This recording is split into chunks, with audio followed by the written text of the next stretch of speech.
I stepped into the living room with Darius trailing closely behind. My chest thudded far more intensely than it should have, but I held my posture firm. Across the room, Ethan was lounging on the couch, legs stretched out, eyes fixed on one of those mystery series he never missed. As soon as he noticed me, his expression softened into that familiar smile, the one that used to make me feel secure. But the moment his gaze drifted to Darius, everything about his demeanor shifted. The smile dropped, his features went neutral, like someone had flipped a switch. "We need to talk, Ethan," I said, my voice coming out thinner than I had planned. My throat felt like it was filled with dust. He muted the television, his gaze never wavering from mine, confusion slowly solidifying into something else entirely. I sensed Darius behind me, composed and silent, like a man with nothing to risk.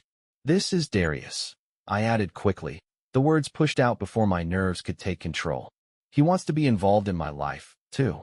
There was no outburst, no visible shock or protest, just an eerie stillness that made my chest constrict. Ethan didn't lash out, didn't raise his voice. Instead, he studied me with those eyes that seemed to dissect me like an unfinished puzzle. Then, wordlessly, he rose to his feet and exited the room. No questions, no dramatic response. Only the soft sound of his footsteps fading down the hall, followed by the faint click of the bathroom door. A few moments later, the toilet flushed, a final, almost symbolic sound. I turned slightly toward Darius, and he gave a small shrug as if this kind of reaction was typical. But it wasn't. Not even close. Ethan re-entered the living room like he hadn't just left. His pace was measured, his face unreadable. But I could tell, something had shifted. He wasn't really looking at me anymore. His gaze drifted far beyond, like he was mentally ahead of the moment, playing a game I didn't even realize we'd started. Then I noticed it. A small silver keychain dangling loosely from his fingers, glinting every few seconds as it caught the light. It wasn't flashy or unusual, just a basic metal ring. Yet, in that instant, it radiated a quiet threat, more powerful than any sharp object. "What's that?" I asked, forcing a neutral tone. Even so, my voice barely made it out. I hated how small it sounded. He didn't respond right away. Instead, he studied the keychain as if it held every answer he needed. Finally, without meeting my eyes, he said, "The key to a new beginning." I blinked. My pulse stuttered. "What does that mean, Ethan?" I managed to ask, though my voice faltered when I said his name, and I hated that, too. He glanced at me briefly, just a flick of his eyes. But that one look told me everything. His expression was impenetrable, like carved stone. I searched for the Ethan I knew, the man who would have argued, yelled, demanded an explanation. But he was gone. This new version was something else entirely, quiet, too quiet. Behind me, I heard Darius shift his weight, a tiny crack in his calm demeanor. I didn't have to look. I could sense the unease rolling off him. And somehow, that helped. At least I wasn't the only one rattled by the silence. The keychain continued its slow, hypnotic swing. Back and forth, back and forth. It felt like a countdown was happening, but I had no idea what we were counting down to. I turned slightly toward Darius again, hoping he'd speak up. He didn't. He just stood there, hands buried in his pockets, eyes bouncing between Ethan and me like he was watching a familiar film unfold. We stood in heavy silence. One of those moments that feels loud even when no words are spoken. My heartbeat echoed in my ears, and my focus couldn't break away from that keychain. Back and forth, back and forth. "Ethan," I tried once more, forcing the words past my dry throat. "What's the key for?" That's when he smiled. But it wasn't warm. Not cruel either. It was the kind of expression that hinted at secrets, an unsettling promise hidden in plain sight. "You'll understand soon enough," he said, his voice as calm and composed as ever. "I already told you. It's for a new beginning." And then I noticed something else. A box. Not just any box, our box. The one we had once chosen together. The special place where we kept our wedding rings. The second I saw it, my chest tightened. It was crafted from dark mahogany, accented with gold trim, the kind of delicate box meant for once-in-a-lifetime moments. We used to joke that it was our little treasure chest. But there was no humor in the way Ethan now held it, with the care of someone handling something meaningful, yet emotionally distant. I couldn't move. My gaze was locked on the box. I didn't need to ask. I already knew. But that didn't make it any easier to face. He walked past me without so much as a glance, his movements smooth and sure. With the precision of someone disabling a bomb, he placed the box on the coffee table. There was no slam, no haste, just a deliberate, gentle placement. He remained standing, his fingers lingering on the lid. Finally, he looked up, eyes meeting mine, and I could see every ounce of pain, blame, and disappointment resting behind them. "Go ahead," he said in a voice so soft it stung. "Take a look." Everything inside me stilled. I didn't move my feet, but my eyes dropped to the box. I didn't want to know. I didn't want to see what was inside. And yet, I moved forward. My hands trembled as I reached for it. The wood was cool beneath my fingers.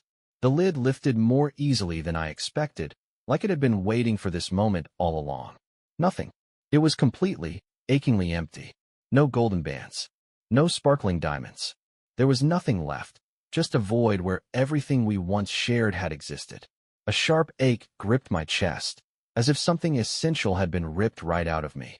I turned to face Ethan, my breath shallow and uneven. "Ethan, where are they?" I asked, barely able to get the words out. He tilted his head slightly, as if the question itself made no sense.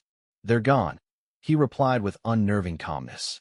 His gaze didn't waver, staying fixed on mine. I flushed them. My stomach churned, and for a moment, I thought I might be sick. I reached for the edge of the table, searching for anything steady to hold on to. "You did that." My voice trembled, barely audible. "You flushed them." He nodded slowly, each movement deliberate. "Both. Yours and mine." My knees nearly gave out. It felt like the ground itself wasn't dependable anymore. "Why would you do something like that, Ethan?" I asked, his name cracking in my voice, but I didn't try to hide my desperation. His expression grew hard, his features controlled and cold. "Because you did it first," he said.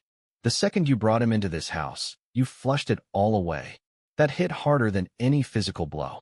It was a truth I couldn't escape, sharp and undeniable. No excuse I told myself could mask it. Behind me, Darius shifted uncomfortably and cleared his throat like he was preparing to speak. But I didn't turn around. I wasn't ready to face him too. "Ethan, please," I said, stepping closer. The pleading tone in my voice made my skin crawl, but I couldn't stop myself. "We can still fix this." He raised a hand, signaling me to stop. "Don't." Just one word, quiet but more powerful than a scream. "You made your decision," he continued, tapping once on the now empty box. "This is the outcome." I glanced at Darius, hoping he might say something, anything, to back me up. But he just stood there, hands buried in his pockets, eyes flicking between Ethan and me like he was waiting for someone to end the match. The confidence he once carried seemed to fade. "I'm sorry, Ethan," I blurted, the words spilling out too quickly. "I never meant for it to go this far." I didn't know how to. "Stop talking," he interrupted, his voice still low, steady. He didn't need to raise it. The look in his eyes was enough. They were distant and cold, like a decision had already been made. "You brought him into our marriage, Vanessa. You chose this." "I didn't realize it would hurt you like this," I said, my voice shaking, barely louder than the rush of my own heartbeat. "That's exactly the issue," he answered, his tone as sharp as broken glass. "You didn't think." He didn't yell, didn't lash out, didn't shed a single tear. And that terrified me more than anything. 1 week later, a knock at my door struck with the force of a gut punch. I wasn't expecting anyone, and for a moment, I thought it might be Darius. But when I opened it, I found a woman in a gray suit holding a manila envelope. Her face was expressionless, all business, no warmth. "Vanessa Reed?" she asked briskly. "Yes, that's me," I replied cautiously, anxiety creeping into my stomach. Without another word, she thrust the envelope into my hands, her fingers releasing it so quickly it felt like she couldn't get away fast enough. "You've been served," she said, already turning away. "Wait, what is this?" I called after her, but she didn't respond. She was already walking down the driveway, leaving me stunned in the doorway. I stood there, the envelope suddenly feeling like it weighed 100 pounds. My hands were trembling as I closed the door. For a moment, I stared at the package, trying to convince myself it was a mistake, an overdue bill, a misdirected delivery.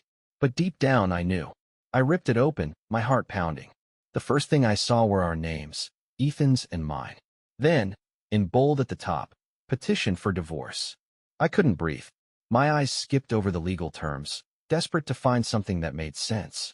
Sole custody, full legal rights, irreconcilable differences. The walls around me seemed to shrink. I flipped through the pages in a frenzy, nearly tearing one in the process. Evidence spilled out, photos of Darius and me, messages, screenshots, dates, times, locations. My stomach dropped. This wasn't impulsive. It wasn't an emotional reaction. Ethan had been preparing for this. I collapsed onto the couch, the papers slipping from my hands and scattering around me like autumn leaves in a storm. My thoughts swirled uncontrollably. Every quiet moment Ethan had shared with me now felt suspicious. Every unreadable look, every silence in our conversations. He had known, not just recently, for weeks, maybe even longer. While I was sneaking around, he was documenting everything. While I was hiding, he was building his argument. Nausea rose in my throat. My phone buzzed on the coffee table, and I lunged for it like a drowning person grabbing a rope. It was a message from Malcolm Bryant, the lawyer who had helped me with our home refinance the year before. I never thought I'd need him for anything like this. Call me. Urgent. I pressed the call button without hesitation, my fingers trembling. He answered on the second ring. Vanessa, I just received the petition. We need to discuss this immediately. I'm looking at it now, I murmured, thumbing through the stack of legal pages. He's asking for full custody, Malcolm. Full custody of the kids. My voice faltered when I mentioned the children, and I hated the weakness it revealed. I despised how small I sounded in that moment. Malcolm responded carefully, dragging out his words as if trying to prepare me for a blow I wasn't ready to take. He's arguing that the affair shows you're emotionally unstable, Malcolm said slowly. He has evidence, photos, messages, witness accounts. It's all very detailed. I pressed my palm to my forehead and shut my eyes tightly. Detailed? Of course it was. Ethan was meticulous. He never did anything halfway. Is there a chance he could win? I asked in a hushed voice. I didn't want to pose the question, but I needed the truth. There was a silence that stretched too long. When Malcolm finally answered, his voice had dropped. His case is strong, Vanessa. You need to prepare yourself for that possibility. It felt like everything inside me shattered. My children, he was going after them. I had expected a fight over the house, the finances, even the ring he'd flushed down the toilet. But this was unimaginable. No. No, I whispered, barely audible. He's really going to take them away from me, isn't he? Malcolm didn't respond right away. That silence said more than words could. I remained still for what felt like forever, the phone still clutched to my ear, even after the call ended. My eyes were locked on the papers scattered across the table. The photos of Darius and me pierced through me like blades, each image sharper than the last. They weren't indecent or compromising. We were smiling in most of them. And yet, they painted me in the worst possible light, as if I was unfit to be a mother. The days that followed blurred together in a haze of anxiety and disbelief. I could barely bring myself to eat or sleep. My phone buzzed constantly, friends reaching out, my sister calling repeatedly, even messages from attorneys I had never heard of. Word had spread fast. People I hadn't spoken to in months suddenly felt entitled to opinions about my life. Though they never said it outright, I heard the judgment laced in their voices. Vanessa, how could you do that to Ethan? I didn't think you were like that. You should have tried harder to hold your family together. I disconnected from most of them mid-call. Ethan, however, didn't reach out at all. Not one word. No texts. Not even an outburst. His silence was absolute. He had already delivered his message, through pictures, messages, and legal action. The courtroom would speak for him now. It wasn't until the first court appearance that I fully understood the gravity of the situation. Sitting at the defendant's table, I kept my hands clenched in my lap. Malcolm sat beside me, murmuring legal advice I could barely process. Across from us, Ethan appeared perfectly composed. His suit was immaculate, and his demeanor radiated calm confidence. When the time came for him to address the judge, he stood gracefully, buttoned his blazer, and stepped forward like he had rehearsed this moment countless times. He needed no notes, showed no hesitation. Your Honor, he began, his tone calm and unwavering. My only concern is the well-being of my children. I felt the breath leave my lungs. He didn't accuse me. He didn't yell. Instead, he spoke solely about the children, as if they were his only focus, as if he was the sole parent who truly cared. He spoke of their need for consistency, of providing them with a home free from emotional turmoil, and of how my recent decisions had created instability. I struggled to breathe. He presented everything.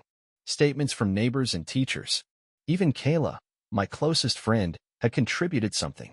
Her betrayal landed with the force of a physical blow. By the time the judge gave her ruling, I already knew what was coming. I read it in her expression before she uttered a single word. Full custody is granted to the petitioner, Ethan Reed. I didn't shed a tear, not right away. I simply sat motionless, staring down at my own hands, as if they belonged to someone else. The words supervised visitation echoed through my mind like thunderclaps.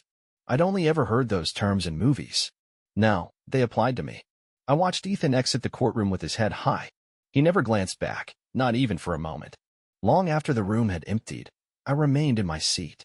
Malcolm kept speaking about our next moves, but his voice felt like it came from another world. All I could think of was that last look Ethan gave me before leaving our house, the one that silently declared, "You brought this on yourself." He had said it, and I hadn't believed him. Now I did. The days following the court decision felt unreal, like I was trapped in someone else's world. Each morning, I woke up expecting to hear the sound of little footsteps or laughter rushing through the halls. I waited for my kids to burst into my room, crawl into my bed, and beg for breakfast. But the house remained still. No laughter. No tiny voices. Just silence. Occasionally, I found myself wandering into their room, hoping to catch a familiar scent, to hear a memory echo against the walls. But the beds were made. Their toys were gone. Ethan had removed every trace. It was as if they had never lived there. One night, I sat on the edge of my bed, holding my phone and scrolling through old pictures. Smiling faces in the park, birthday cakes, messy Christmas mornings. I tapped on a video of Miles from 2 years ago. He was singing Happy Birthday completely off-key, with frosting smeared all over his face. The smile that spread across my face was so wide it ached, and then, just like that, I began to cry. It wasn't the kind of crying you see in movies, graceful and soft. It was the raw, heaving kind that makes it hard to breathe. I held the phone to my chest like it was something sacred, like clutching it tighter might bring him back. But it didn't. They were gone. Darius called me just once that entire week. For a moment, I believed he might be reaching out to comfort me. But I was wrong. His voice came through the line sounding cold and uneasy. "Hey, Vanessa," he said, uncertain, like even making the call had been a mistake. I responded, voice thick from tears, "Hey." There was a pause, long enough to say everything without words. Then he finally spoke, hesitantly. "Look, this whole situation, it's a lot. I didn't expect it to be like this." I sat up, wiping my face. "What do you mean, Darius?" He exhaled, clearly struggling. "The legal stuff. The attorneys. Your kids. It's too much for me. I'm not made for this kind of thing." It felt like the breath had been knocked out of me. "You're not made for it?" My voice broke toward the end. "And you think I am?" He sounded withdrawn, like he was already halfway out the door. "Come on, V. Don't make this harder than it is. I'm just saying I'm not who you need right now." I let out a bitter laugh, but it was hollow, painful. "You want to know who I need?" My voice rose with each word. "I need someone who doesn't walk away when things get complicated. That's who I need." "I'm sorry, Vanessa." "I really am," he replied, but it was empty. Just noise filling space before he added, "I can't do this anymore." And then the line went dead. He hung up before I could say anything else. I stared at the phone, waiting, hoping he might call again. That maybe he'd reconsider. But the screen stayed black. He never called back. I sat there for what felt like hours, still holding the phone. My heart felt heavier than it had in weeks. First, Ethan was gone. Then my children. And now Darius. But deep down, I knew the truth. I hadn't just lost them. I had pushed them all away. Days passed, each one slower than the last. My family stopped calling. Friends disappeared. No one wanted to stay connected with the woman labeled an unfit mother. They never said it outright, but I could read between the lines, the brief messages, the sorry, can't talk excuses. It was clear they'd written me off. One evening, desperate for some form of connection, I went to the grocery store. I didn't even need anything. I just wanted to be surrounded by people, to remember what it felt like to exist in the world. I wandered the aisles without purpose, picking up items and setting them back down. In one aisle, I saw a mother with 2 young children, a little boy and girl, probably around the same ages as mine. The boy complained about a candy bar, and the mom gave him a playful scolding before tossing it into the cart. I stood watching them too long. She noticed, offered a polite smile, then quickly turned away, like looking at me too long was uncomfortable. I abandoned my cart and walked straight out of the store. Back at my apartment, the place felt even smaller than before. Too quiet. I sank to the living room floor, knees drawn up to my chest. No television. No music. Just a heavy, suffocating silence. And that's when it hit me. It wasn't the court dates or even losing custody that had gutted me the most. It was this. The silence that followed after everything was gone. It followed me like a shadow I couldn't shake, creeping from room to room, curling up beside me on the couch, slipping under the covers at night like an unwanted visitor. I tried to escape it. One day I cleaned everything, walls, floors, drawers, anything to keep myself moving. It made no difference. I tried watching old favorite films. Still no change. I even reached out to my sister. She didn't pick up. I sat out on the balcony one evening, holding a cup of tea that went cold before I remembered to drink it. Nothing helped. No one was coming. No one was going to rescue me. One night, I made the mistake of opening social media. The very first image that popped up stopped me cold. It was Ethan, with the kids, at an amusement park. All of them smiling, faces messy with ice cream, joy written all over them. Ethan had that confident smile I used to love. The caption underneath read, "Family first." I stared at that picture for a long time. Miles was gripping Ethan's hand, and Nia was perched on his shoulders, beaming like she'd just won a giant stuffed bear. My chest felt hollow, like everything inside had been scraped out. They didn't just look joyful. They looked peaceful. I placed the phone face down on the table, as if that could somehow block out the ache. It didn't. That night, I lay in bed staring up at the ceiling. The image of that photo kept replaying in my head, over and over. Their smiles. Their laughter. Their lives continuing, thriving without me. They were doing just fine. I pulled the blanket over my head like a child hiding from monsters. But the monster wasn't hiding in the dark or under my bed. It was me. I had caused this. Just like Ethan said. I was the one who brought this on myself. He had been right. Weeks slipped by. Still, no one reached out. Not a single message or call. Only silence. Then, one afternoon, I saw Ethan again.